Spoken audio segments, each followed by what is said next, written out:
What's going on, all you Facebook and YouTube live fishing freaks out there? Let's get this thing started. Today, we're going to be talking about tungsten and why the hype around tungsten. We're going to be talking about some other stuff, talking about some fishing trips that we've taken out. Right after this little intro, we're going to get right into it. So, again, we'll be talking about tungsten and why crap would you want to fish it?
All right, we are back with kind of a new intro.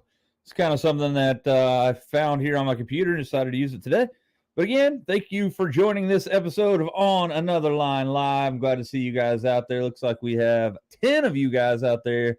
Again, we're going to be talking about tungsten and why you should fish it today, or why I fish it, and the differences between that and lead in a more a different approach. We're going to talk about the physics of it. We're going to talk about some scientific things. And I'm going to tell you why I fish tungsten a lot of times and why, the differentiation between the two. Excuse me.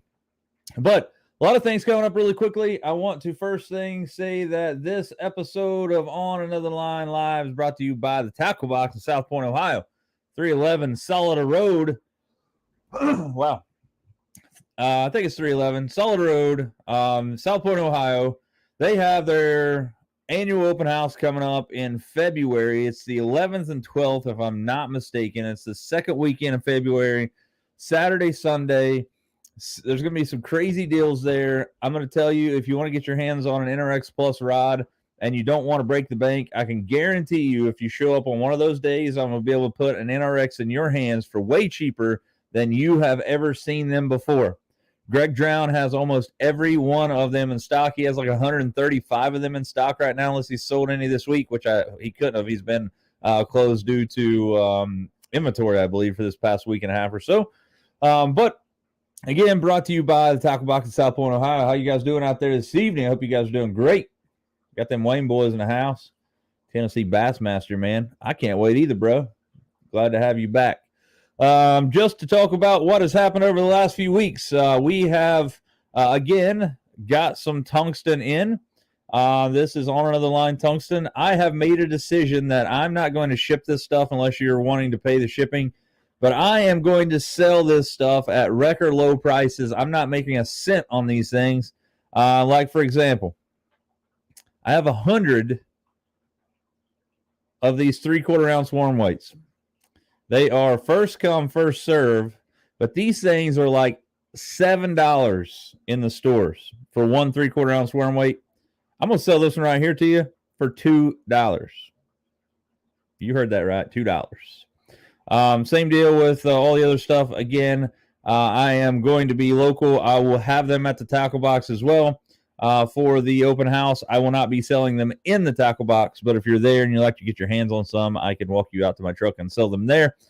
Greg has agreed to let me put them in his store, but we're kind of going about it a little differently.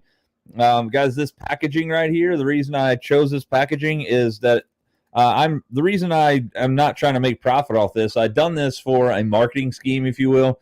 On the back of these cards here on the front behind the weights, there's a QR code. And if you don't want a QR code, a QR code stands for quick response code. It used to be back in the day you had to have an application on your phone and you could actually scan this and it would take you to the website. Well, now QR codes are such a big deal and they're everywhere. You could just point your camera at this at Android, Windows Phone, iPhone, what have you, and there will be a link that pops up on the screen. You can click this and it'll take you directly to my YouTube channel. So I didn't do this as a business to try to make money. That wasn't my goal at all. I did this to try to get some quality tungsten in your hands and get my YouTube channel out there. Again, I do have a subscriber goal of 6,000 subscribers this year. That is 2,000 and a few odd numbers in there. So if you guys haven't went out over and subscribed to my YouTube channel, if you're watching it on Facebook, head on over to YouTube. It's live there as well on Tuesdays.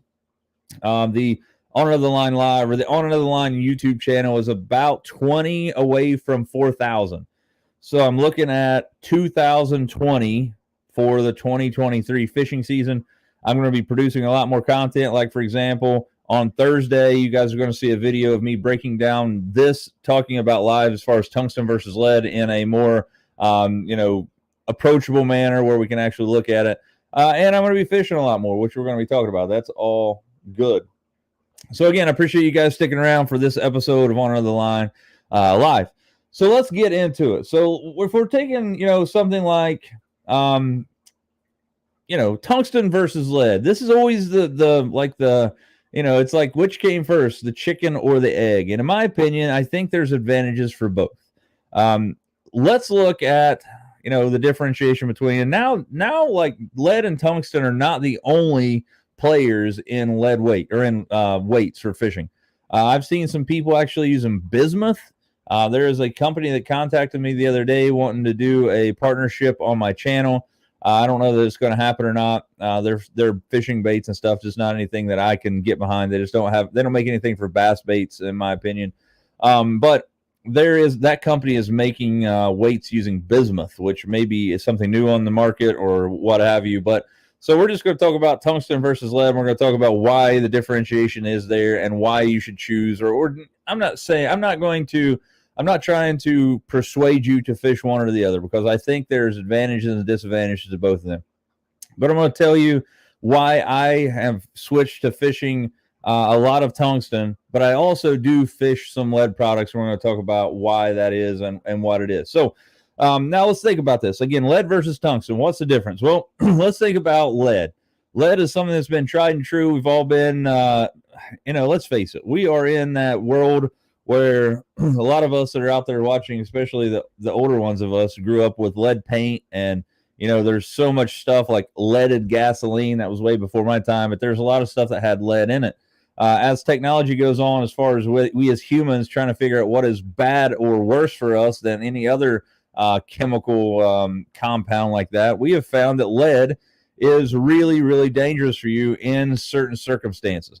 It is also very dangerous for wildlife, and we'll get into that in just a second. The advantages of lead is that it's readily accessible. It is a lot cheaper, and you can pour it at your own house. Again, with some, there's a disclaimer there. I'm not telling you to go out and buy some lead molds and start pouring your own lead. Definitely do some research on there. Make sure you have adequate ventilation. But the reason that, tungsten versus lead, in my opinion, is you have to look at the density of the metal. Now, when you get into this situation, again, I'm kind of putting my teacher hat on here, and we have to look at the word density as a whole. What does density mean? Well, that just means basically how compacted the molecules of that material is in a given amount. For example, if we take a 1 inch by 1 inch by 1 inch cube, or a 1 inch cubed, 1 inch cube of this material, there's a set number of how many molecules or atoms that would be packed into that 1 inch square or 1 inch cube. And the difference between lead and tungsten in density is that tungsten is about roughly 1.7 times more dense or denser than lead. So what does that mean? Well, that means that, let's just say that, for example, I know that just doing research that a 1 inch cube of lead weighs about 0.4 of a pound. So if I took a 1 inch by 1 inch by 1 inch cube and I made it strictly out of 100% lead, then it would be roughly 0.4 of a pound. So that's, it's a little under a half a pound. Now, on likewise, if you had that 1 inch by 1 inch by 1 inch cube of tungsten being more dense and having more of the area compacted into, or more material compacted into that same cube, you're looking at 0.7 pounds. So it's almost 3/4 of a pound. So you can see one of the major advantages of tungsten versus lead, in my opinion, is that you can have a bigger weight in a smaller package. Again, this is a 3/4 ounce worm weight right here made out of tungsten. If this were a 3/4 ounce worm weight made out of lead, it would be almost double the size of this thing. It's really, really crazy. So that's one of the major advantages. So let's just break this down let's just look at each one. So let's look at my thoughts on the advantages of tungsten. One of those I just mentioned. That is a smaller form factor. You can get more weight in a smaller form factor, and again, it is more dense. Now, I want you to think about two materials. I want you to think about steel as a material, and I want you to think about Play-Doh as a material. Play-Doh is way less dense than steel, but I want you to think about dropping a steel ball from a foot and hitting that, that steel. It's going to ring. It's going to resonate from one end of that steel to the other, depending on how long it is. And if you drop it on Play-Doh, it's going to basically absorb those vibrations. It's going to absorb those, those inconsistencies between the hardness of that steel ball bearing and the Play-Doh. So that is not dissimilar of what you would have for lead and tungsten. Lead, that's kind of an overshot because lead is nowhere near as pliable as Play-Doh, but it's way more pliable than this tungsten. The only problem, one of the major issues is that tungsten, you as an individual cannot pour or compact tungsten on your own in your own home. Just from my limited knowledge of tungsten and how it works, is that tungsten, as far as I know, again, if it's online, it has to be true. It has the highest melting point and the highest boiling point of any metal that we have known to man right now. It takes something like 3,000 degrees to melt tungsten. That's why you have a lot of things here as far as like this tungsten is, you'll see, like, for example, my packaging. You guys are probably not going to be able to see this, but right here, this little circle here says 97% pure tungsten. So you're thinking, why can I not get that extra 3% of tungsten? And again, this is my limited knowledge. I've been doing research on tungsten for a better part of a year before I purchased some, trying to figure out the best bang for the buck and making sure that I can get what you guys would use and what I could use, is the fact that there is no flame known to man that I know of right now that will melt tungsten. So there is a process of creating these tungsten weights. And from what I understand, there's a binding agent, something like lead or bismuth or something that has a lower melting point or has the ability to be compacted. They'll then use that as a binder and put tungsten powder in there and then bind this together under extreme pressure to make this. Now, so that's another downfall is the fact that, one, as far as I know, I'm sure there's probably some companies coming out right now. I know Titan Tungsten, for example, has a manufacturing facility that they'll make USA-based tungsten carbide, I think is what they're calling it. But other than that, 100% of every weight that you get that's tungsten is coming from an Asian continent, whether that's be China, Japan, what have you. I don't know what it is different about that stuff over there. Maybe they just don't care. Maybe they've come up with some, the best way of doing it. I don't know.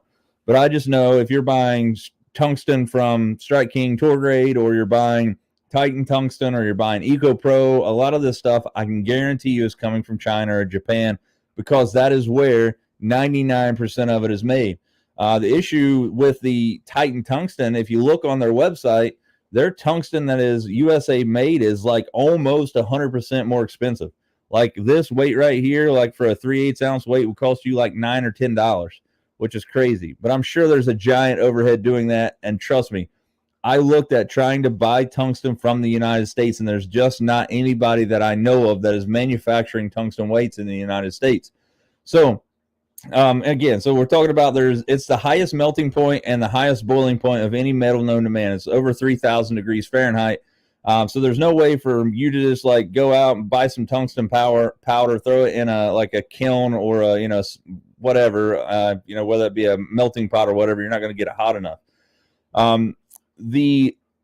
That's one of the major downfalls. With lead, you can. It's readily accessible, and it has a melting point of about 680 degrees, roughly. I don't know the exact number, but it's somewhere in there.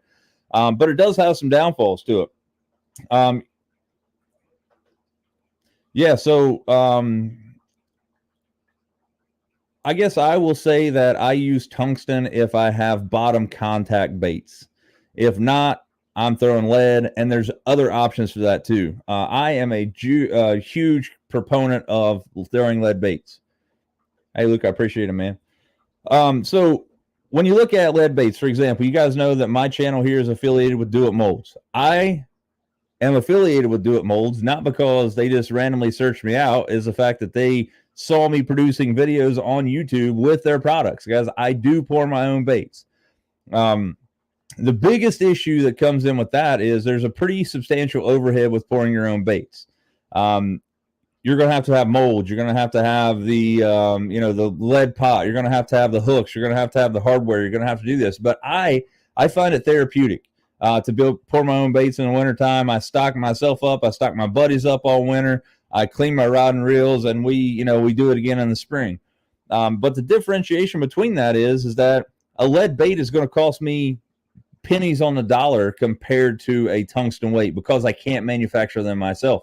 Again, this 1 3/4 ounce worm weight here, if you go by tungsten tour grade, is going to cost, Strike King tour grade is going to cost you upwards of $7 to $8 for one worm weight.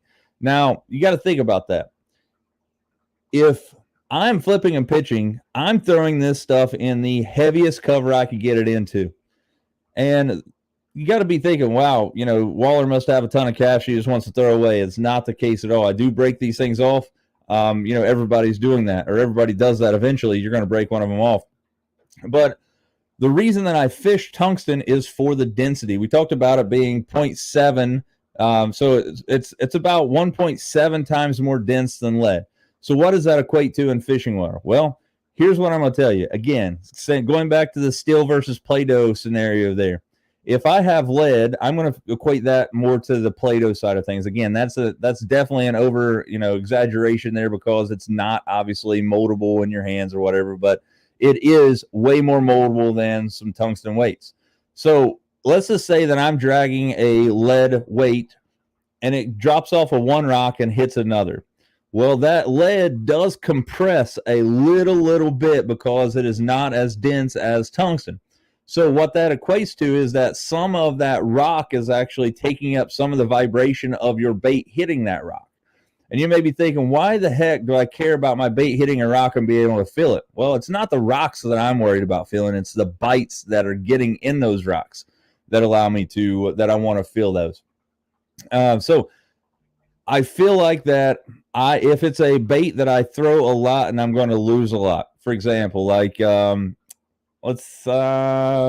shaky head. I lose an absolute pile of shaky heads a year because I throw them jokers in the nastiest of cover, man. I'll throw that thing up in a treetop and don't give a crap. I usually throw a Do It mold with a screw lock on it so I can rig it weedless, but you're going to get them hooked up. I have maybe 10 cents in that one head, right? It's going to suck to retie, and it sucks that you broke it off, but you don't have $8 in that thing to worry about. Now, one of the other main things is that when you look at environmental impact,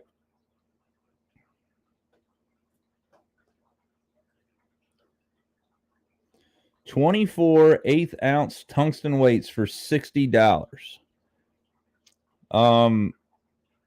Get a hold of me. I could beat that price. Yeah, so that's one of the things I'm talking about there is it's very different. And I'm glad you said that. Is that because of the density, again, we're going back to that little scenario there. Because of the density of this, again, I keep going back to this scenario, but it's like dropping a steel weight or a steel ball bearing on a steel plate. You're going to hear it. It's going to ring. It has a higher pitched thud when it hits something that is hard. It's like almost like a clicking sound And if you've ever listened to any underwater footage that I don't have any like this, or I would love to be able to show it to you, but you can go and you can see like crawfish that are actually like moving in the water or swimming, and they've actually captured the audio in the water, and it sounds like they're actually clicking. So does that make a difference? Who knows? But I think it does equate to getting more bites. Now, again, why do I fish tungsten versus lead? Again, there are opportunities where I'm going to fish tungsten if I have the ability to. My favorite Carolina rig on the planet is a 3/4 ounce tungsten weight.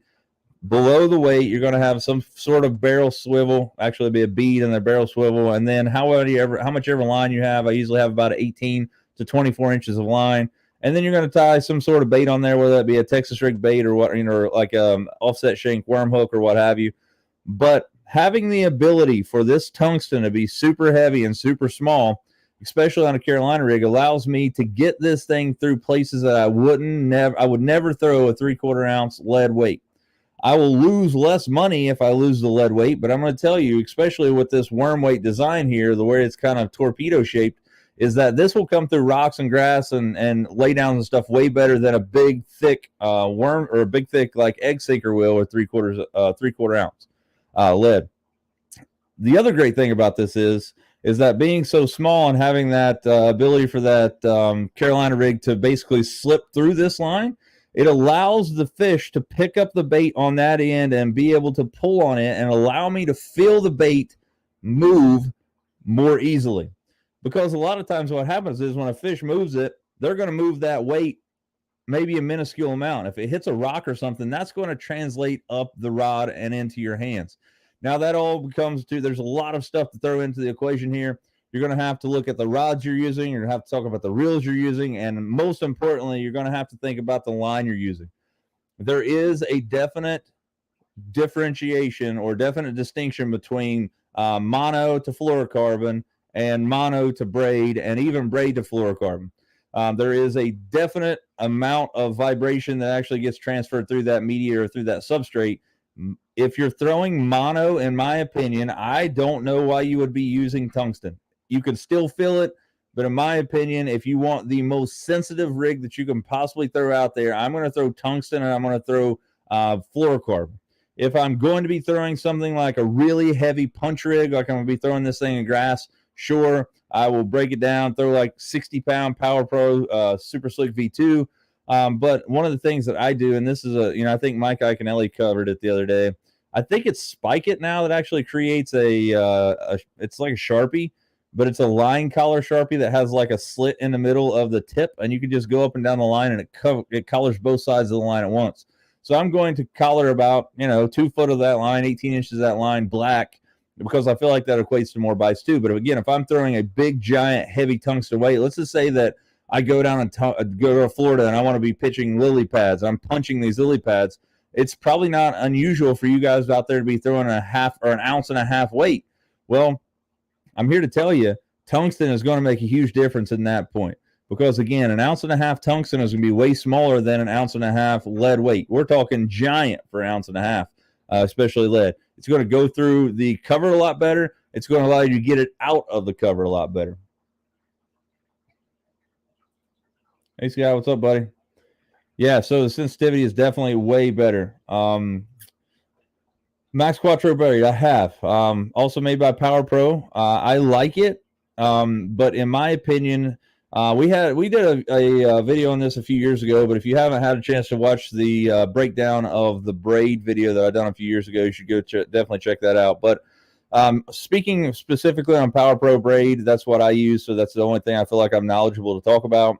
But most braid is made the exact same way. So, for example, Max Quattro or even just regular Power Pro, I believe is what's known as 4-carrier braid. I know the original Power Pro is. I cannot speak for Max Quattro. I know Max Quattro is a lot thinner. I think it's made out of 4-carrier braid, though. So the difference between Super Slick V2 and the regular Power Pro, again, regular Power Pro is a 4-carrier braid. And I want you to think about a carrier as being a spool of spectra line. So it's a spectra filament or fiber. and then they braid that together. So there's four different spools of the Spectra fiber that's getting woven together to have one strand of braid. I want you to think about a 4-carrier braid as like a mud tire. It's going to get you in there. It's going to get you out. It's going to be rugged. It's not going to be the nicest on the road. It's not going to be the nicest ride, but it will get you in and get you out, and it will be exactly what you need for those really harsh, rugged terrains. Pitching and flipping in pads, in big grass mats. If I'm pitching around something like a lot of timber, a lot of standing timber, I might look at that 4-carrier braid, whereas Super Slick V2 or Super 8 Slick V2, I don't know exactly what they call it, but it's the version 2 of the Super Slick V2 braid is 8-carrier, which means it has 8 spools of fiber Spectra going to be braided into one spool of line. Now, what that equates to is having a more round piece of line there, whereas if you think about the 4-carrier braid, there will be some dips and indentions, and sure, it's going to be microscopic, but the more carriers you can have, the more round that braid is going to be, which is going to allow you farther casting distance. It's going to be a way nicer coming through your guides. I don't care what kind of guides you have, whether you're fishing G Loomis, Shimano, any of the big name brands.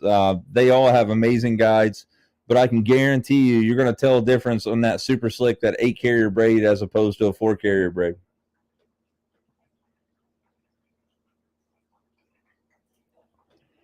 Corey Weaver in the house. The old Bassmaster Open Angler of the Year. Also, one of the owners of JB's Fish Sauce. Which, by the way, if you guys don't know, JB's Fish Sauce is obviously another one of our sponsors here on OnAnotherLine. Go over there to jbsfishsauce.com and get yourself some of that pinch of garlic. So you might see my logo on that or something. Pretty good deal. If you use OALL OnAnotherLine Live, OALL20, save you 20% on your order over there at jbsfishsauce.com. So yeah, glass bead. I forgot to say that. So glass bead with tungsten, don't use a glass bead. It's going to chip, and it's going to break and cut your line. So you're talking about plastic beads there. I use plastic beads a lot of times, all the time anyway, but very good advice there. Another thing, not all tungsten is created equal. If you pour a lead weight, you get a lead weight. There's no difference. There's nothing in the differentiation between a lead weight to a lead weight, unless you're talking about. I did learn something. If last year a guy told me that I was pouring the wrong style of lead in a lead mold that I was using for Do It, and it turns out that he is probably 100% right. I was like, pouring the wrong lead? What are you talking about, man? Well, it turns out there's something called hard lead and soft lead. Well, hard lead has like 10% tin in it, which causes it to be a lot more hard than the soft lead. But soft lead would be something you get like on a wheel weight or something. Again, but not all tungsten is created equal. And what I say by that is there's a ton of different coatings on this tungsten. This is a chip-free or a chip-resistant coating. Will this chip? Sure it will. If you throw this thing down a concrete road as hard as you can, you pick this thing up, it's going to have some nicks and scratches, and you're eventually going to see the actual tungsten. But the center of these tungsten weights are where all of your money should be invested. There used to be, and this is a huge thing to find them anymore because a lot of people don't buy them, so they stopped producing them, I think, is there used to be a tungsten weight on the market that had an insert through them. And a lot of times that insert was plastic. And what would happen is, especially if you're using braid or you're using something that was really harsh on there, it would be like a straw and your braid would cut through those inserts. And those inserts, even if they were aluminum or copper or something like that, over time, braid would cut through that stuff. And what would happen is it would actually get attached to your line and would break your line or would fray your line. And even worse, break your line if you caught a fish. Now, I will say that 90% of the tungsten I've seen on the market in the last 5 years have been just like the tungsten I have in my hand, which is known as diamond polished.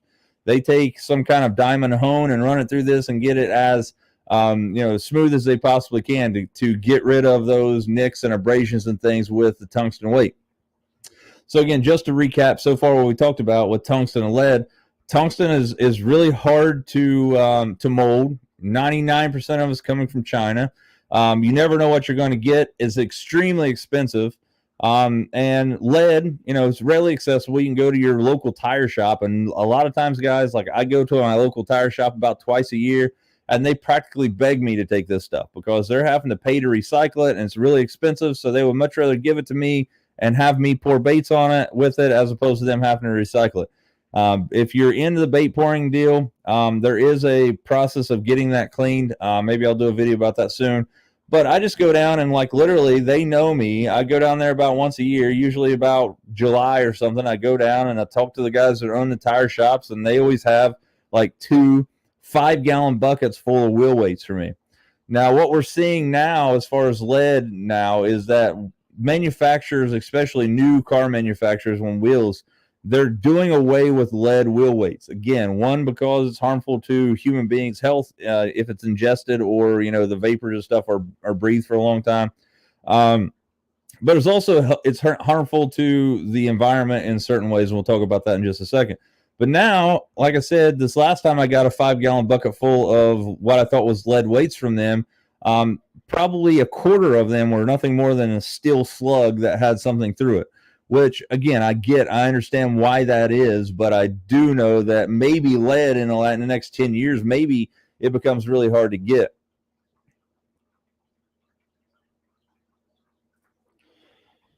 Hey, Randy.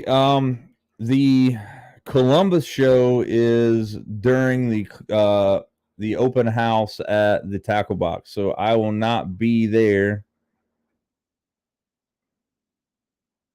Let me pull up the date for this year. So if that is January, if it's the 13th, apparently there's one coming up here the 13th and 14th. That's the National Fishing Expo. That's in Ohio, in Cincinnati. If it's that one, I will not be going to that one because that is this Friday.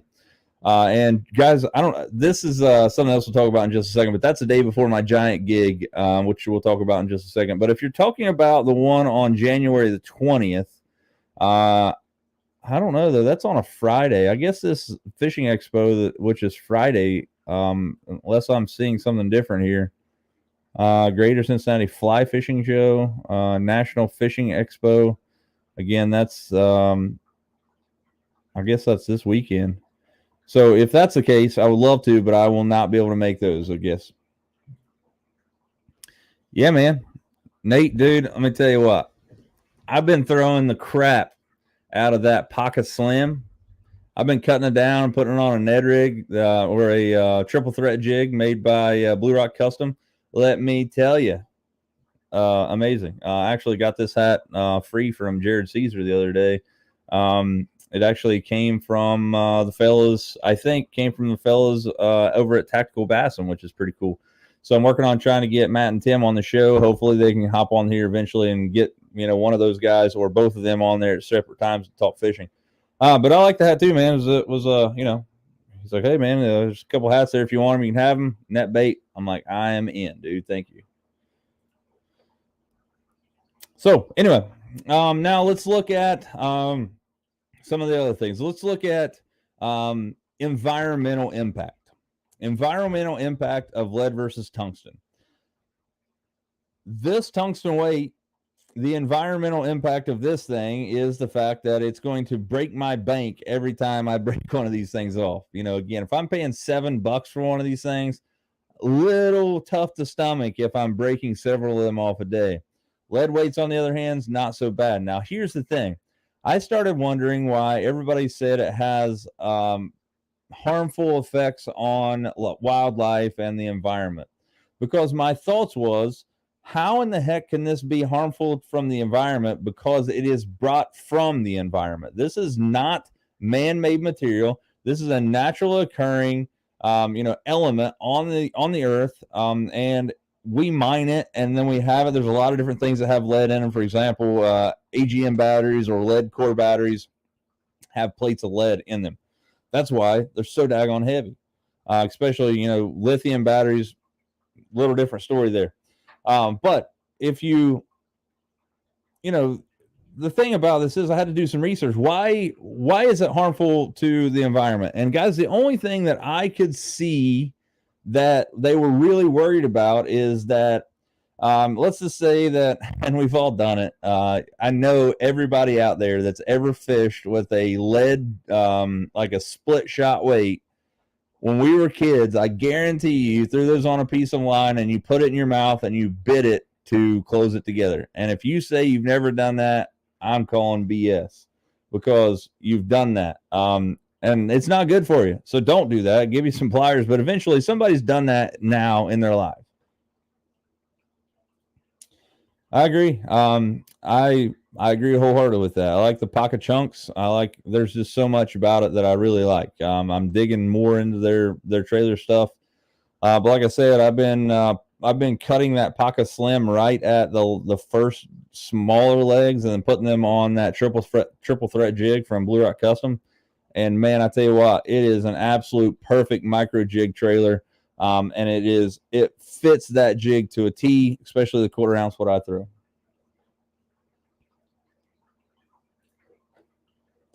That's awesome, man. That's cool. I hope you got to meet him. I've been a subscriber to their channel for a long time, as well as a lot of you guys are. They're just great people. They fish kind of locally. Some of them they're traveling. They're I think out in Texas right now fishing, but it's a pretty cool deal. I love that they fish a lot of the same stuff I do, like hummingbird and all that stuff. Matter of fact, I do believe that I purchased my last Solix 15 came from them.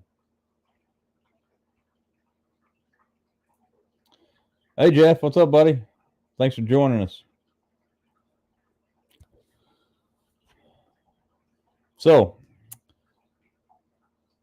the environmental effects that I found is that researchers say that it affects wildlife like ducks and geese eating the lead.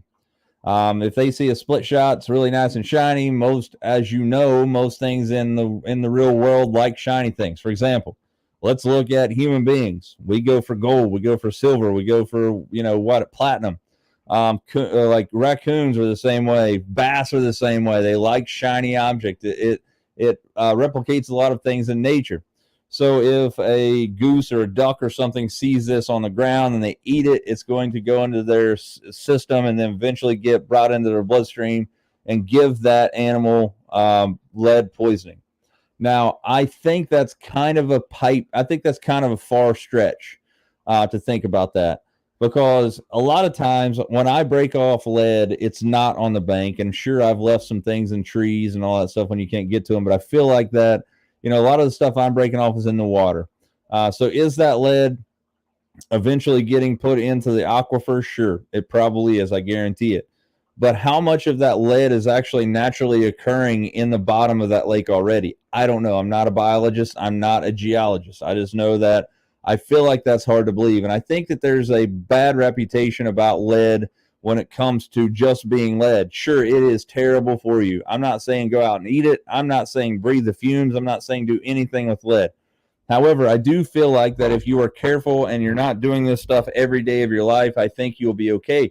Now, what I'm saying is, if you're out pouring baits, my favorite thing to do, if I can, is to take my stuff outside, outdoors. And first off, guys, lead fumes are very, very bad for you. I'm not here to say that they are not. There are people that are pouring lead stuff every day of their life. I wouldn't wish that on my worst enemy, because cancer is a real deal. We've all been affected by it. Lead is obviously a carcinogen. It is known to cause cancer in certain areas. But to be honest with you, I'd say there's not enough known about tungsten to actually give or to worry about those at this point. Maybe 20 years down the road, this stuff right here is actually more harmful to us than lead. It's hard to say. I choose to fish bottom contact baits with tungsten 100% of the time, unless it's something that I can pour on my own. For example, a shaky head, a Ned rig. I pour my own Neds. I will be buying some more of the triple threat jigs from Blue Rock Custom. And again, just to give my buddy Brandon Klein another shout out, about, if you guys saw my last video, I've caught 2 keepers at Grayson on this exact same bait. But he does have a promo code to save you some dough over there at bluerocktackle.com, and that is going to be Brandon Klein, BrandonCline, all one word. It'll save you like 10% off at Blue Rock. But I pour a ton of baits. I'm now getting into the soft plastic side of things. I have a 4-inch Cinco mold, and one of the videos I'm going to be doing very soon is the differentiation of how worms fall with, 1, different salt contents, 2, the amount of plastisol softener that you use in those baits. I think that's going to be pretty scientific, and we can actually break that down and watch it happen. But I pour a lot of baits. I have a ton of jig forms. I have like a football jig. I have a grass jig. I have a hybrid jig. I have a shaky head. I have a both Ned rigs. I have the normal Midwestern S jig and the weedless one. I have let's see, what else do I have? I have just a regular egg sinker mold. I have wacky rig. I have a drop shot mold. I have a lot of that stuff that I can pour myself. So if I can pour that stuff myself, like for example, I'm probably going to strike a nerve here with a lot of you guys, but I feel like that I can't tell the difference between a drop shot weight, a lead, or tungsten. I've fished them both. I would much rather pour 100 tungsten or lead weights and use them and break them off as opposed to buying 10 of the tungsten weights. I feel like I lose a ton of drop shot weights because where I'm fishing them at, they get wedged up in rocks, they get wedged up in brush, they what have you. I'm going to lose a ton of those things as we go on, and it's not going to be beneficial for me to fish those things in the long run. Is it more dense? Am I going to get more sensitivity? Sure. But a lot of times I'm fishing a drop shot weight where there's nothing on the bottom. It could be just a big sandy bowl like it's Lake St. Clair. So I'm not going to feel much anyway. So I'm not going to get that advantage of having that tungsten density as opposed to lead. 1, it's a lot more expensive. Lead's cheaper. I can pour it myself.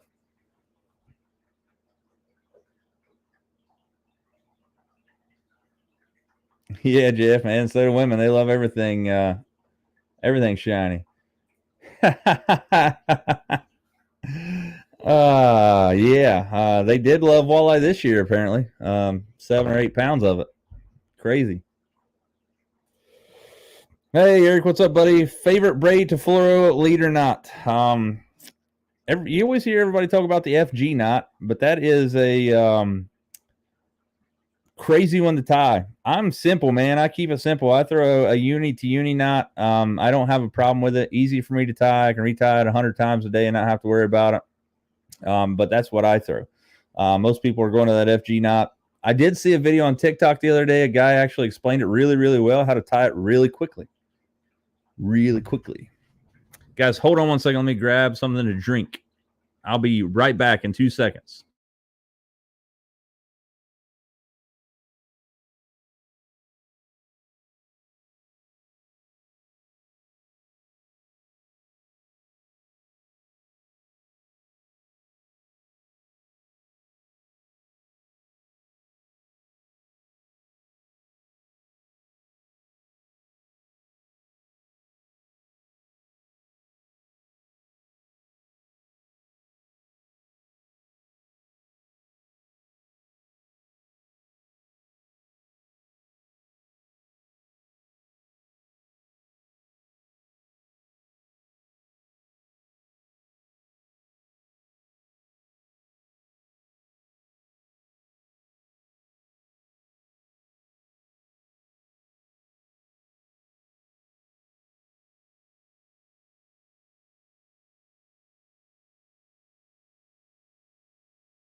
All right, sorry about that. I had to run to my garage and grab some more water. Yeah, so that's my favorite knot to tie fluoro to braid. I do hardly ever throw braid straight on a spinning rod. It's always have a fluoro leader. Talked to Gene Jensen, Fluke Master, there a couple years ago. Told him I was using 10 to 12 pound leaders on my braid, and he talked me into start throwing 8-pound leaders. And I'm here to tell you guys, it's made a huge difference in my my catching ability.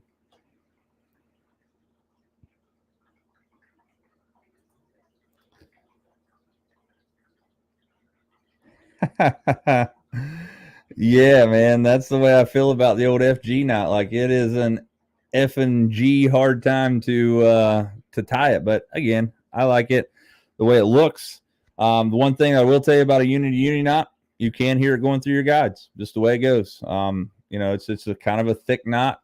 I do recommend you having some really sharp fingernail clippers so you can get, especially that braid. The braid is the hardest one to get close to the knot. So again, about that 45-minute mark, we're back to the tungsten versus lead topic. In my opinion, I think there is a need for tungsten. If I'm fishing bottom contact, I'm going to try to have a tungsten weight on there, especially if I'm throwing a Texas rig or I'm throwing a Carolina rig or something like that. Tungsten is the way to go. Jigs, in my opinion, would be great for tungsten. I pour my own, so I throw lead jigs. Not a huge deal. I think you probably get more sensitivity out of the tungsten jig. I would say you guarantee you can. But again, let's just say that I go out and I buy a do-it mold jig for the actual, let's say we're looking at a football jig, right? So I can pour 4 different sizes of jigs in there. So I think it goes from 3/8 ounce all the way up to 3/4 of an ounce. I think is what those 4 cavities are on that mold specifically. So I can pour those 4 jigs, and let's just say that I go out to do it, do-it.com, do-it-molds.com, and I actually pick up 100 4/0 jig hooks. That may cost me $30, right? It's $30 for those hooks. So at that point, I don't have a ton of money in there. I'm looking at about there's about 3 cents or 30 cents per hook or so. So you're looking at that. I have about $50 in the mold, and I'm going to, and other than that, you're going to need some sort of weed guard. I have modified my jig molds to allow me to use wire as opposed to weed guards that are fiber. Wire is a lot cheaper in my opinion. Fiber, I think they're about 10 cents a piece. So you're looking at about, I guess at that point you'd have about 40 cents plus the mold. So you're looking about $1.50 after skirt material and everything in one of these jigs. Well, you go up to the tackle box, you pay $3.50 for an amazing jig. You're getting a great deal of steel, but the ability to make your own saves you that much more in the long run. So that's why I throw jigs. Another thing that I like making my own baits is that I can customize any collar with any weight, size, and any jig head that I want. For example, I've been throwing this hybrid grass jig that Do It Mold has out right now. It's basically a really aerodynamic or hydrodynamic swim jig. I like it. The eyes are really big, man. I've got some really cool 3D eyes that I could put on there. They make them look really, really cool. But I can, mix and match them. I have a whole bag full of skirts in my boat at any given time. So I can say, okay, well, I've thrown this. Instead of having to retie my bait, I can literally take that skirt off and put a new skirt on there in more time than it would take me to actually find the jig I want and do that. It allows me, which is a good thing. Tungsten jigs, again, you're not going to hear me say anything bad about them. They're great. I'm not paying $7 to $10 a piece for them. I'm just not going to do it. It's just cheaper for me to pour my own. And again, I like it. It's therapeutic for me in the winter time. It gives me something to do. What techniques do you find is beneficial to using braid to fluoro? So every one of my spinning rods are braid to fluoro. So first and foremost, I want you to understand is that if you're using braid on any rod or reel, I don't care if it's spinning, casting, or spin cast, whatever you're using braid on, make sure you're putting some sort of cheap backer on your spool before you spool the braid up. Something like mono, that's a great use for monofilament in my opinion, especially because you can buy like a 10,000 yard spool of mono for $20 anymore, it seems like. But spool that up and then spool your braid onto that. It gives something to bite onto. If not, the braid actually will slide around the spool, and when you set the hook, it'll actually spool off your hook or spool off your reel like the braid is slipping. Matter of fact, I had one of my buddies bring a brand new Shimano reel back to me, and he was like, hey, man, he's like, this Shimano reel is junk. I was like, what are you talking about, dude? He's like, this thing sucks. He said, I've thrown every bait I've known to man, and he said the drag on this reel just will not engage. So I just thought, you probably got a bad one. It happens in all the real brands and stuff. So it turns out that he didn't put backer on there, and it was actually just the braids spinning on the spool, which was a good thing. We fixed that. But I find throwing spinning rods, if I'm throwing something on a spinning rod, most of the time I'm throwing finesse baits, whether it's going to be a shaky hit or it's going to be a wacky rig, or if it's going to be a drop shot or a Ned rig or what have you. These are going to be finesse style baits. And in my opinion, the reason I'm throwing the finesse style bait is the fact that these fish are finicky. They're not wanting to eat the power baits that we're used to throwing. Crankbaits, spinner baits, topwater, jerk baits, you name it. They're not wanting to chase. So anything that I can do to better my chance of the fish not seeing my line, i.e. going from braid to fluorocarbon, gives me, if nothing else, it gives me the ability to feel like I'm presenting it better to them. There is videos out there, and I don't have a swimming pool to do this. It is a great video. There's 100 of them out there. If you go look for underwater footage of different fishing lines, there's one guy in particular. I watched this video. He created this really cool frame out of PVC that was made out of white PVC, so you could see it. And he actually took this frame and he actually went underwater in a swimming pool with a GoPro, and you could see the differentiation and how our human eyes could see that line in there. And I'm here to tell you that the fluorocarbon was almost invisible, to where I could see the line, but it was nowhere near as noticeable as the fluoro or as the mono, or definitely the braid. Even a collared braid in that really super clear water, you're going to be able to see it. Another thing is that I have all of my rods going from braid to fluoro. One of the major reasons is that every braid spool that I have is some super, super, super bright color. It's either fluorescent yellow or moonshine color, or it's blue, or it's red. It's not, there's no natural colors that I own. And the reason I do that is for finesse fishing. When I throw that out there, that braid's going to float, and it allows me as the angler to see that line better and watch my line float down. I can see when I'm getting picked up by fish. I can see if I'm getting snagged. I can see when my bait hits the water or hits the bottom because my braid stops moving. I fish super bright braided line. My favorite braided line on the planet, they stopped making this favorite color, and that was the Power Pro, and it was just called High Vis Yellow. They stopped making that. They went to Moonshine.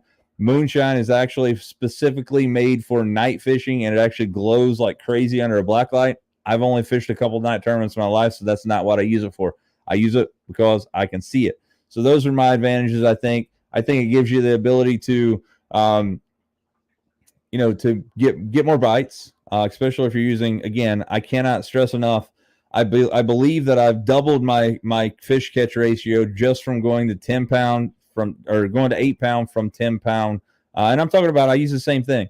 I used to use 10 pound Sunline FC Sniper. Now I'm using 8 pound Sunline FC Sniper. 2 pounds difference, but I'm telling you, it's a lot thinner, and I'm getting more bites, in my opinion. Alberto Knot, what's up? Adam? Yeah, man, the Alberto Knot seems to be another one of those. So you see several different knots, but I think, as you said, there's 3 knots that get the most play in everybody's playbook. The Unity Uni, in my opinion, is that. Then you have the FG knot, and then the Alberto knot really works really well. My favorite knot to throw, if it's not going from braid to fluoro, I like the double San Diego jam knot if I'm throwing something like a jig or something like that. But guys, I'm here to tell you that 99% of all the knots that I tie on any bait that I use is going to be the old standard improved clinch knot. I use that thing a ton. It used to be called the trilene knot or whatever. And it used to be you would put it through the eye of the hook, and then you would spin it around 7 or 8 times, and you had to have like an extra loop. And I didn't do that. Now I just like spin it around 7 or 8 times, put it back through the little eyelet right above, or the little loop that's right above the eyelet, pull it back through itself, wet it, and then good to go. Like, I don't feel like that knot gets enough. I don't think it gets enough praise, because that's been used for years and years and years, and it's worked well.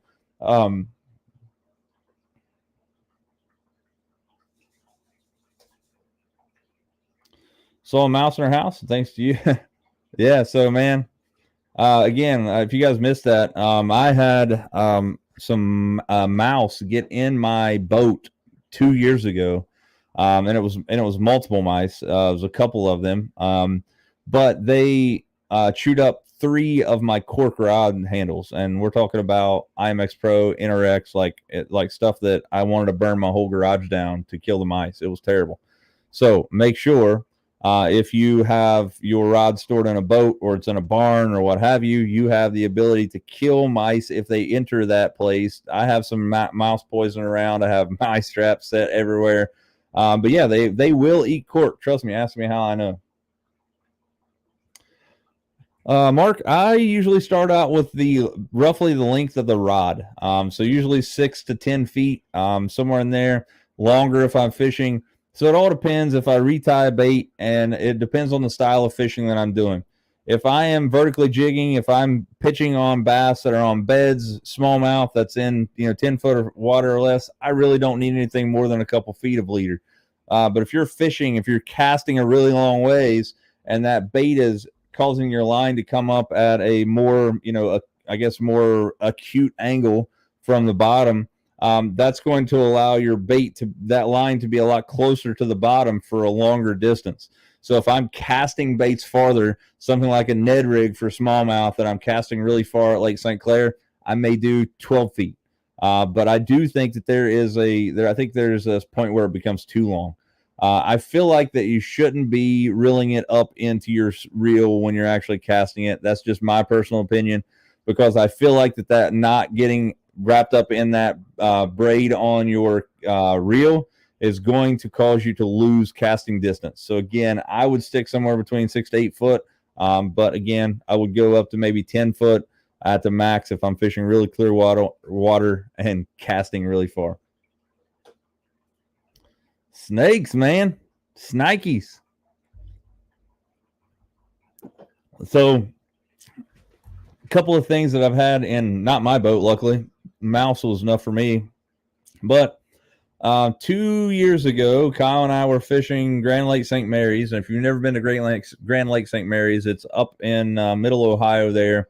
It's absolutely infested with those black snakes that are like protected in Ohio. And we were fishing down this one canal, and there must have been 5,000 of them, man. There were so many. It must have been like, mating season for them or whatever. But we look back on the back of the deck. We're fishing out of the front of the boat and look back, and there's 2 of them trying to come up on the boat.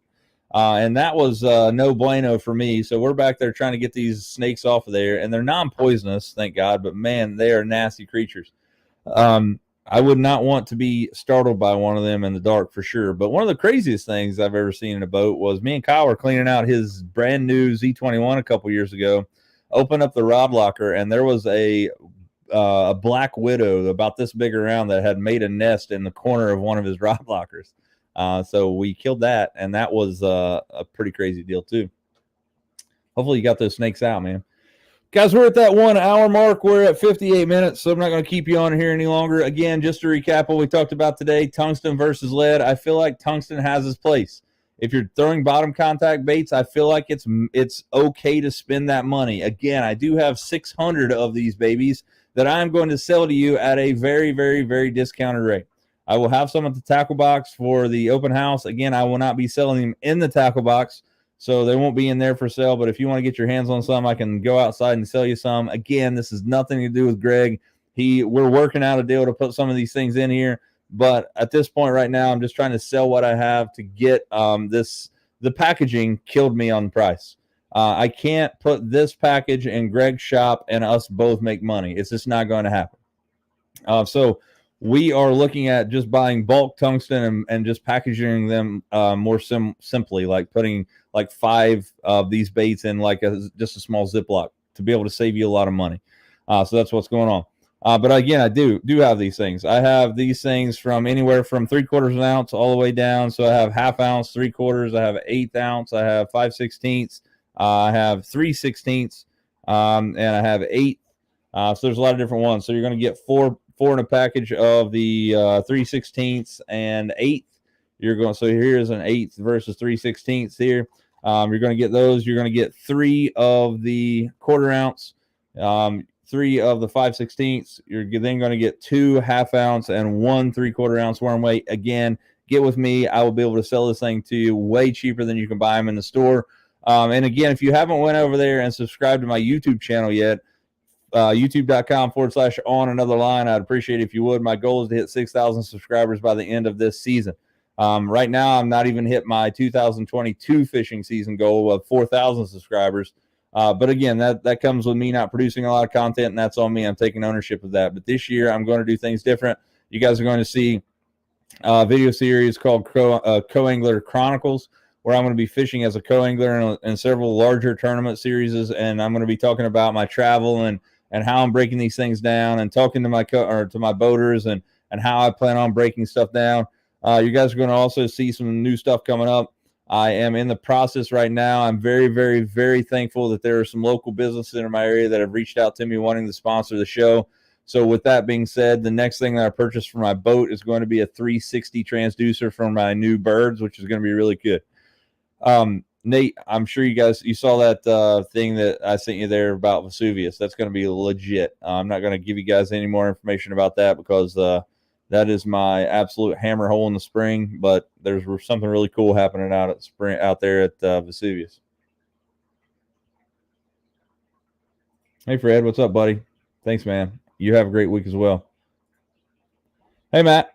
Thanks for joining in, buddy. No problem. Let's see. My favorite flipping rod, GCX MBR, and loved it. My 14th birthday is coming up, man.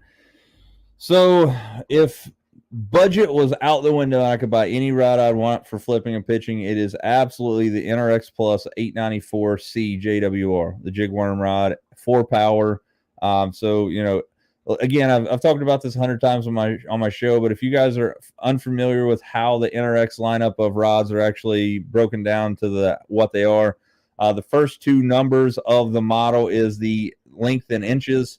That third number is the power of the rod. You either see C or S. C is casting, S is spinning, and then the next letters denote what kind of rod it is. JWR stands for jig worm rod. MBR is mag bass rod. The differentiation between a JWR and a mag bass rod is that mag bass or MBR is a lot more it's a lot more moderately tapered, whereas a jig worm rod is going to have a super fast taper. It's going to have more tip. The bend is going to load up a lot quicker along the rod as opposed to a more parabolic bend for the MBR. But again, if I were going to pick any rod on the planet as a flipping and pitching rod, it would 100%. Again, this is with no budget being out there. 894C JWR is my flipping pitching rod no matter what. If you're throwing bigger jigs, I would go up to the 895. IMX Pro makes some really good stuff there. If you want to go a little bit more budget friendly. If you want to go even more budget friendly in that, I say that without a shot, kind of like a tongue in cheek thing. If I'm throwing smaller jigs, I would throw potentially a 172 heavy Poison Adrena. I feel like that's kind of on the light side. Maybe the new X Pride. Look at something like a 7.5 heavy. Something like that would be pretty cool. Zodius for the same deal, 7.5, 7.6 heavy. If you're throwing big jigs, you can throw an extra heavy. But again, if budget was out the door and I could fish any rod that I wanted to, it would definitely be the G Loomis NRX Plus 894C JWR. Hey, Mark. No, so I don't know if I'm going to be or not. What is that this weekend? Because if it is, I will not be there. Speaking of which, we were talking about it a second ago, but those of you guys that may not know this, obviously, I'm a musician. You guys hear my song that I created called My World on this show all the time. You hear it on all my YouTube videos and stuff. But I landed a gig, the biggest gig of my life, hands down, this coming weekend in Ashland, Kentucky. I'm open up for the legendary Clay Walker, which is pretty daggone amazing. So no, if that is this weekend, I will not be there, guys. I think it's Friday, Saturday of this week or of this weekend. I will not be there because, again, I'm opening up for Clay Walker on Saturday, so I can't drive there and get back. I have to make sure I'm here for that because this is absolutely the biggest gig I've ever had in my entirety of my entire life. To say I'm nervous is an extreme understatement, but I'm sure my band and I are going to get out there and give it our all. But we play from 8 to 8:30. Doors open at 7. Right now, there's 1,417 seats in the Paramount Arts Center, and almost 1,400 of them are sold. It is almost a sold-out show, which is absolutely crazy. There is not one single set of 2 tickets that are together in that entire place, which is pretty crazy. So I would love to come to the Cincinnati show. I'd love to come to the Columbus show, but I'm already busy this weekend. And then the Columbus show is the exact same weekend as the Tackle Box Open House.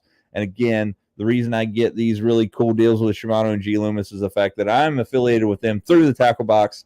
So that's one of my yearly obligations, is to go there and work that weekend.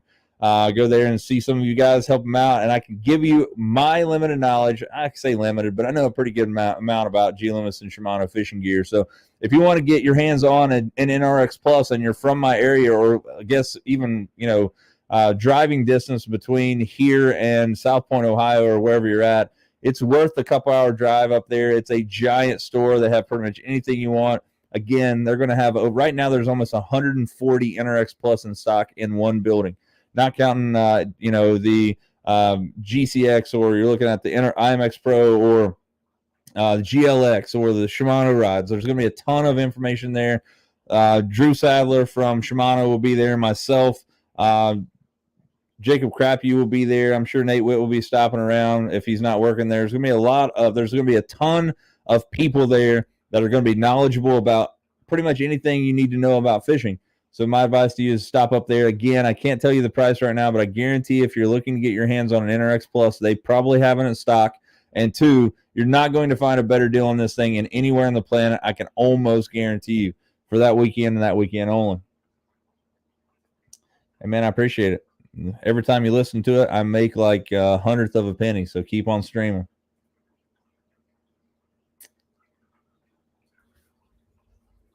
What's up, Herb? How you doing, buddy? All right, so guys, we're at that hour mark. Appreciate you guys sticking around for this episode of On Another Line Live. Hope that helped you out. Again, my advice for tungsten versus lead is that fish it if you can afford it. If you can't, lead works great. I don't feel that the negative impacts on the environment, really, and I could get, crucified about this, but I don't feel like lead harming the environment is something that you should be worried about. Especially, guys, we have a cell phone in our pocket that is pumping 5G all around us. I would suffice to say that is going to be worse for us in the long run than casting a little bit of lead into a pond, because again, lead is naturally occurring. It's not like, back in the day. If you remember back in the day, before we knew mercury was really terrible and toxic for you, we would you'd break open a thermometer and you'd have that mercury running around in your hands. I never did that, but I watched some people do it. So it's terrible stuff. More we learn, more we live, more we learn. But again, I fish both. I feel like they both have a great advantage. Tungsten is going to be more dense. It's going to allow you to feel more things. It's going to be a lot smaller form factor. Again, it's about 1.7 times more dense, which is going to allow you to have the same amount of weight in a smaller form factor in tungsten. I fish both. Again, if I can pour it on my own, jigs, shaky heads, and stuff like that, I'm fishing lead just for the simple fact is that it doesn't break the bank and I can pour them and enjoy doing it. So, without further ado, thanks for you guys joining this episode of On Another Line Live. Appreciate it. If you guys want to see a topic or want to see somebody on the show, let me know. I'll try to make it happen. Until next time, get out there and lean on them. We'll see you next time on Another Line.